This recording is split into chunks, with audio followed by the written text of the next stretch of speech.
हारून रशीद के राज्यकाल में बगदाद में अली ख्वाजा नामक एक छोटा व्यापारी रहता था। वह अपने पुश्तैनी मकान में, जो छोटा सा ही था, अकेला रहता था। उसने विवाह नहीं किया था और उसके माता पिता की भी मृत्यु हो गई थी। उसका बहुत छोटा व्यापार था और सिर्फ 2-4 आदमी ही उसे जानते थे। उनमें उसका एक सौदागर घनिष्ठ मित्र था।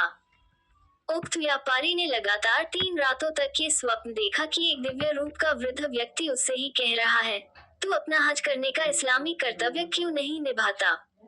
तू अविलंब मक्का के लिए रवाना हो जा। अब उसने तय किया कि मक्का जाना ही चाहिए। उसने अपना व्यापार समेटा और मकान में एक किराएदार रख लिया। व्यापार समेटकर उसने जो कुछ पाया उसमें से कुछ तो यात्रा के खर्च के लिए अपने पास रख लिया। बाकी 1000 अशरफियां बची जिनसे उसने हज से लौटकर दोबारा व्यापार करने की योजना बनाई। वह उन्हें साथ में न रखना चाहता था, क्योंकि राह में लुटने का भी भय था। उसने एक हंडिया में अशरफियां रखी और फिर उसके मुंह तक जैतून का तेल भर दिया। अपने व्यापारी मित्र के पास जाकर उसने कहा, भाई, मैं हज को जाना चाहता हूँ। मेरी ये तेल की हांडी रख लो, मैं इसे वापस आकर ले लूंगा। उसने उसे यह नहीं बताया कि इसमें अशरफियां हैं। व्यापारी ने उसे अपने गोदाम की चाबी दी और कहा, जहां तुम चाहो अपने तेल की हांडी रख दो, लौटना तो वहीं से उठा लेना। मित्र व्यापारी ने हांडी की ओर देखा तक नहीं। अली ख्वाजा ने हांडी गोदाम में रखकर मक्के का सफर शुरू कर दिया, किंतु वह ऊंट पर लाद कर कुछ छोटी मोटी बिक्री की वस्तुएं भी ले गया ताकि वहां भी कुछ व्यापार करे। हज के सारे कर्तव्य पूरे करने के बाद उसने वहीं अपनी छोटी सी दुकान खोल दी। एक दिन उसकी दुकान पर 2 व्यक्ति आए और कहने लगे कि तुम्हें यहाँ कम मुनाफा होगा, तुम्हारी ये चीजें काहिरा में ऊंचे दामों पर बिकेंगी। अली ख्वाजा का कोई अपना संबंधी तो था ही नहीं जो बगदाद में उसकी वापसी की प्रतीक्षा करता। उसने मिस्र देश के सौंदर्य की प्रशंसा भी सुन रखी थी। वह फौरन अपनी वस्तुएं ऊंट पर लाद कर व्यापारी दल के साथ काहिरा के लिए रवाना हो गया। वहां उसने अपनी वस्तुएं काफी ऊंचे मूल्य पर बेची और खूब मुनाफा कमाकर अपना व्यापार और फैलाया। उसने काहिरा तथा मिस्र देश के अन्य स्थानों में खूब सैर सपाटा भी किया। उसने नील नदी पर सदियों से बने हराम पिरामिड भी देखे और काहिरा के दर्शनीय स्थानों को देखने के बाद मिस्र के अन्य नगरों की भी सैर की। इस तरह वहां कई महीने बिताने के बाद वह दमिश्क की ओर चला। रास्ते में वह रोड्स नामक द्वीप में भी गया और वहां पुराने जमाने में मुसलमानों द्वारा बनवाई हुई प्रसिद्ध मस्जिदों को भी उसने देखा। फिर वह सैर के साथ व्यापार करता हुआ दमिश्क नगर पहुंचा। दमिश्क बड़ा सुंदर नगर था। वहां के बाजार और महल बहुत सजे हुए थे और उसके आसपास अनगिनत बाग थे जहां तरह तरह के फल फूल और जलकुंड, नहरें, झरने आदि थे। यहाँ का सौंदर्य देखकर वह बगदाद को भूल ही गया। कई वर्षों के बाद उसका वहां से भी जी भर गया। इसके बाद उसने हलब, मोसुल और शिराज आदि नगरों में जाकर निवास किया। इसके बाद वह बगदाद वापस आया। उसकी वापसी इस नगर में 7 वर्षों के बाद हुई। विदेश रहकर अली ख्वाजा ने केवल इतना व्यापार किया था कि उसका काम चलता रहा। बाकी समय में वह सैर सपाटा करता रहता था। बगदाद आकर उसे व्यापार जमाने के लिए अपनी बचाई हुई 1000 अशरफियों की जरूरत पड़ी। किंतु उसकी वापसी के कुछ दिन ही पहले उसके व्यापारी मित्र ने उसके साथ धोखा कर डाला था। हुआ ये कि एक दिन व्यापारी के आने के कुछ दिन ही पहले उसके व्यापारी मित्र ने उसके साथ धोखा कर डाला था। हुआ ये कि एक दिन व्यापारी की पत्नी ने कहा कि बहुत दिनों से घर की किसी चीज में जैतून का तेल नहीं पड़ा है, कल बाजार से लाना। व्यापारी को अली ख्वाजा की हांडी याद आए और उसने कहा, अली ख्वाजा, हज को जाते समय मेरे माल गोदाम में जैतून के तेल की हांडी रख गया था, उसी में से थोड़ा सा तेल ले ले। वैसे वह तेल बहुत पुराना हो गया है और खराब हो गया होगा, किंतु देखते हैं, शायद अच्छा हो। उसकी पत्नी बोली, यह क्या करते हो? किसी की धरोहर को छूने में भी पाप लगता है। मुझे जैतून के तेल का ऐसा शौक नहीं है कि तुम मेरे लिए धर्म और नैतिकता के विरुद्ध कोई काम करो। व्यापारी ने कहा, तुम पागल हो गई हो। अगर पूरी हांडी में से 1 कटोरी तेल ले लिया तो क्या कमी हो जाएगी? फिर अली ख्वाजा का क्या पता। वह 7 वर्ष पूर्व हज करने गया था। हज करने में 7 वर्ष तो नहीं लगते। न मालूम वह कहाँ है और क्या मालूम आए या न आए।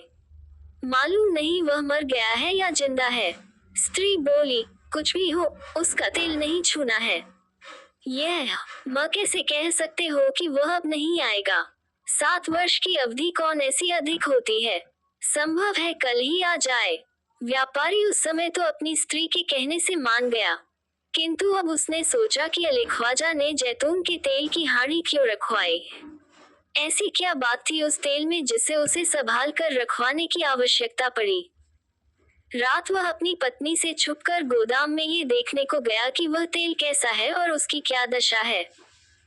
उसने गोदाम में जाकर मोमबत्ती जलाए और एक नई हाड़ी लेकर उसने अली ख्वाजा की हाड़ी को हिलाया और उसमें से अपनी हाड़ी में तेल डालने लगा। तेल स्वाद में भी खराब था और उसमें से दुर्गंध भी आ रही थी, किंतु हाड़ी हिलाने से एक अशरफी व्यापारी की हाड़ी में आ गिरी। अब उसे तेल का भेद मालूम हुआ। उसने धीरे से सारा तेल अपनी हाड़ी में उलट दिया और अली ख्वाजा की हाड़ी की सारी अशरफियां निकाल ली।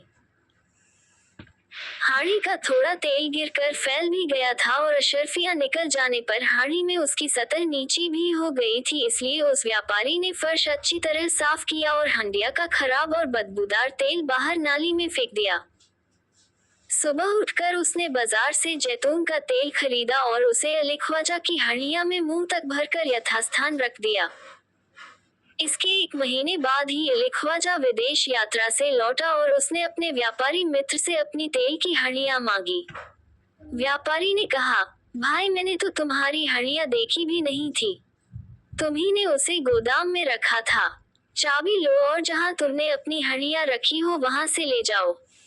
अली ख्वाजा गोदाम में गया और अपनी हंडिया लेकर अपने घर चला गया। उसने घर जाकर हंडिया का तेल दूसरे बर्तन में डाला और अपनी अशरफियां तलाश की, लेकिन उसे एक भी अशरफी नहीं मिली। वह उल्टे पांव व्यापारी मित्र के पास गया और बोला, इसमें रखी 1000 अशरफियां कहाँ हैं? व्यापारी ने कहा, कैसी अशरफियां? अली ख्वाजा ने रुआसे होकर कहा, भाई मैं ईश्वर की सौगंध खाकर कहता हूँ कि मैंने तेल की हंडिया की तह में 1000 अशरफियां रखी थी। अगर तुमने उन्हें किसी जरूरत से खर्च कर दिया है तो कोई बात नहीं, बाद में वापस कर देना। व्यापारी मित्र ने कहा, अली ख्वाजा तुम कैसी बातें कर रहे हो? मैंने तुम्हारे लाते और ले जाते समय तुम्हारी हंडिया पर निगाह तक नहीं डाली और तुम्ही ने उसे गोदाम में रखा और वापस होकर उसी जगह से उठाया था। मैं क्या जानूं कि उसमें अशरफियां थी या क्या था। तुम बेकार ही मुझ पर झूठा आरोप लगाते हो। यह बातें न मित्रता की हैं न भलमनसाहत की। जब तुमने तेल की हाड़ी राखी थी तो तुमने तेल ही रखने को कहा था। अशरफियों की तो कोई बात तुमने नहीं की थी। तुमने तेल कहा था, वह तुम्हें मिल गया। अगर उसमें अशरफियां होती तो वह भी तुम्हें मिल जाती। अली ख्वाजा ने उसके बहुत हाथ पांव जोड़े। उसने कहा, अशरफियां न मिली तो मैं बर्बाद हो जाऊंगा। मेरे पास इस समय कुछ भी नहीं है। उन्हीं अशरफियों से मुझे व्यापार चलाना है। मुझ पर दया करो और मेरा माल मुझे दे दो। व्यापारी ने क्रोध होकर कहा, अली ख्वाजा तुम बड़े नीच आदमी हो। मुझ पर झूठा चोरी का आरोप लगा रहे हो और बेईमानी से मुझसे 1000 अशरफियां ऐंठना चाहते हो। तुम भाग जाओ और कभी मेरे सामने न आना। झगड़ा बढ़ा तो मोहल्ले के बहुत से लोग जमा हो गए। कुछ लोग अली ख्वाजा को सच्चा समझते थे और कुछ व्यापारी को। शाम तक सारे बगदाद में अली ख्वाजा और उसके मित्र व्यापारी का झगड़ा मशहूर हो गया और लोग तरह तरह की बातें करने लगे। अली ख्वाजा ने काजी के पास जाकर नालिश की। उसने व्यापारी को बुलाया और दोनों के बयान सुने। उसने अली ख्वाजा से कहा, क्या तुम्हारे पास तुम्हारी बात सिद्ध करने के लिए कोई गवाह है? अली ख्वाजा ने कहा, कोई नहीं सरकार। मैंने भेद खुलने के डर से किसी को ये बात नहीं बताई थी। काजी ने व्यापारी से कहा कि क्या तुम ईश्वर की सौगंध खाकर कह सकते हो कि तुमने अशरफियां नहीं ली? उसने कहा, ईश्वर की सौगंध मैं अशरफियों के बारे में कुछ नहीं जानता। ये सुनकर काजी ने उसे छोड़ दिया। अली ख्वाजा ने एक अर्जी खलीफा के नाम लिखी और खलीफा जब जुमे की नमाज को निकले तो उन्हें दे दी। उन्होंने अर्जी पढ़कर कहा, कल तुम उस व्यापारी को लेकर दरबार में आना, तभी मैं निर्णय दूंगा। उसी शाम को खलीफा अपने मासिक नियम अनुसार मंत्री जाफर के साथ वेश बदलकर प्रजा का हाल जानने को निकले। रात होने पर चांदनी फैल गई। खलीफा ने देखा कि एक मैदान में 10-12 लड़के खेल रहे हैं। उनमें से एक बालक ने, जो सबसे सुंदर और बुद्धिमान लगता था, कहा, आओ हम लोग अली ख्वाजा के मुकदमे का खेल खेलें। तुम लोगों में से कोई अली ख्वाजा बनकर 1000 अशरफियों का दावा कर, दूसरा व्यापारी बनकर प्रतिवाद करे, मैं काजी बनकर फैसला करूंगा। ये सुनकर खलीफा और जाफर छुपकर देखने लगे कि इस मुकदमे का, जिसकी अर्जी खलीफा को उसी दिन मिली थी, यह बालक किस तरह फैसला करते हैं। वह सुंदर और बुद्धिमान बालक एक ऊंची जगह पर काजी की तरह शान से बैठ गया और एक लड़के उसके प्यादे आदी हो गए। एक लड़का अली ख्वाजा बनकर 1000 अशरफियों के लिए रोता पीटता आया। दूसरा लड़का व्यापारी बनकर गंभीरता से खड़ा हो गया। ऊंची जगह पर शान से काजी बने हुए लड़के ने अली ख्वाजा से पूछा, तुम्हारा क्या मामला है। उसने विस्तार में वही सब कुछ बताया जो उसको अली ख्वाजा ने बताया था। काजी ने दूसरे लड़के से पूछा, क्या तुम स्वीकार करते हो कि तुमने अली ख्वाजा की अशरफियां ली हैं। उसने कहा, मैं भगवान की सौगंध खाकर कहता हूँ कि मैंने वह अशरफियां देखी भी नहीं हैं। काजी बना हुआ लड़का बोला, मैं वह तेल की हड़ियां देखना चाहता हूँ जिसमें अली ख्वाजा का रखा हुआ तेल है। अली ख्वाजा बना हुआ लड़का कहीं से एक कुल्हिया उठा लाया और बोला, सरकार यही है वह हड़िया और वह तेल जो मुझे व्यापारी के यहाँ से मिला था। काजी बने हुए लड़के ने कुल्हिया में उंगली डालकर झूठ मूठी तेल को चखा। फिर वह बोला, मेरा ख्याल था कि 7 वर्ष पुराना तेल बिल्कुल सड़ गया होगा। ये बड़े आश्चर्य की बात है कि इस तेल का स्वाद बहुत अच्छा है। ये पता लगाना कठिन है कि तेल नया है या पुराना। फिर उसने कहा कि बाजार से तेल के व्यापारियों को लाकर यहाँ हाजिर करो। 2 और बालक तेल के व्यापारी बनकर आ गए। काजी बने लड़के ने उनसे पूछा कि क्या तुम तेल बेचते हो। उन्होंने कहा, हाँ सरकार, हमारा यही धंधा है। उसने कहा, तुम बता सकते हो कि जैतून का तेल कब तक खराब नहीं होता। उन्होंने कहा, अधिक से अधिक 3 वर्ष तक ठीक रहता है। फिर चाहे कितने ही यत्न से रखा जाए उसका स्वाद और गंध दोनों बिगड़ जाते हैं और ऐसी हालत में उसे फेंक दिया जाता है। काजी बना हुआ लड़का बोला, इस हाड़ी के तेल को देखकर बताओ कि इसका रंग और स्वाद कैसा है। उन दोनों ने कुल्हियों में झूठ मूठ उंगली डालकर कल्पित तेल को सूंघा और चखा। फिर बोले, ये तेल बहुत अच्छा है, यह अधिक से अधिक 1 साल का हो सकता है। काजी बना हुआ बालक बोला, तुम लोग बिल्कुल गलत हो। अली ख्वाजा 7 वर्ष पहले ये तेल व्यापारी के गोदाम में रख कर गया था। व्यापारी बने हुए बालक बोले, सरकार जो चाहे कहे लेकिन सच्ची बात यह है कि यह तेल साल भर के अंदर ही कोल्हू से निकाला गया है। आप बगदाद भर से किसी भी व्यापारी को बुलाकर दिखा लीजिए, कोई इस तेल को 1 वर्ष से पुराना नहीं कहेगा। अब काजी बने हुए लड़के ने प्रतिवादी बने हुए लड़के से कहा, अब तुम इस तेल को चख कर कहो कि तेल नया है या पुराना। उसने हाथ जोड़कर कहा, सरकार मुझ पर दया कीजिए, मैं अपना अपराध स्वीकार करता हूँ। मैंने 1 महीने पहले ही इस हाड़ी का तेल और अशरफियां निकाल कर इसमें दूसरा तेल भरा था। काजी बने हुए लड़के ने कहा, तुमने धरोहर में बेईमानी की और भगवान की झूठी सौगंध भी खाई।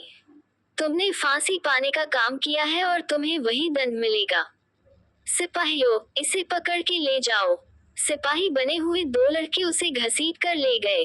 बाकी लड़के उछल कूद कर के शोर मचाने लगे। अदालत का खेल खत्म हो गया। खलीफा बालक की बुद्धि देखकर ताज्जुब में पड़ा। उसने जाफर से कहा, कल इन बालकों को दरबार में हाजिर करना।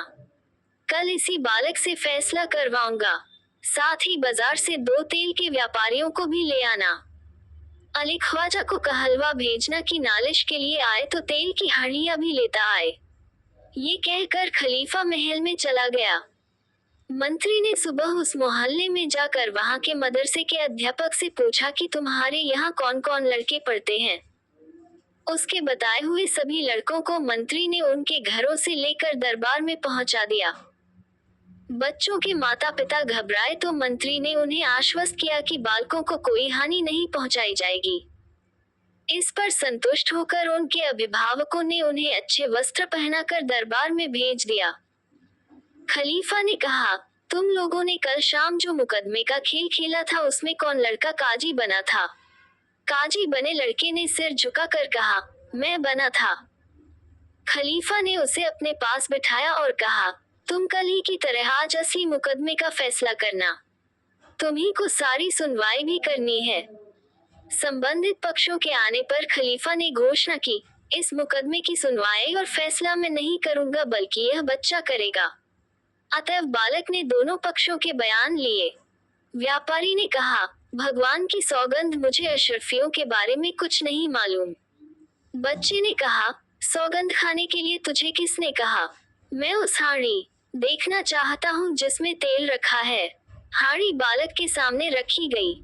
बालक के कहने से खलीफा ने खुद भी तेल को चखा और तेल के व्यापारियों को भी चखाया। उन्होंने इस बात की पुष्टि की कि तेल अच्छा है और 1 वर्ष के अंदर ही तैयार किया गया है। अब बालक ने प्रतिवादी व्यापारी से कहा, तुम्हारी सौगंध झूठी है। अली ख्वाजा ने 7 वर्ष पहले तेल रखा था, इसमें नया तेल कहाँ से आ गया? व्यापारी ने स्वीकार लिया कि उसने तेल बदला है और अशर्फियां निकाली हैं। बालक ने हाथ जोड़कर खलीफा से कहा, सरकार, आपके आदेश से निर्णय मैंने कर लिया, किंतु आज के मुकदमे में दंड देना या न देना आपके हाथ में है। खलीफा ने कहा, मैं वही दंड नियत करता हूँ जो तुमने किया था। व्यापारी की संपत्ति जब्त करके उसे फांसी दी जाए और उसकी संपत्ति में से 1000 अशर्फियां अली ख्वाजा को दी जाएं। उसने काजी बनने वाले बालक को 1000 अशर्फियां का इनाम दिया और अन्य बालकों को भी कुछ इनाम दिया। ये कहानी कहकर मलिका शहरजाद ने अगले दिन नई कहानी शुरू कर दी।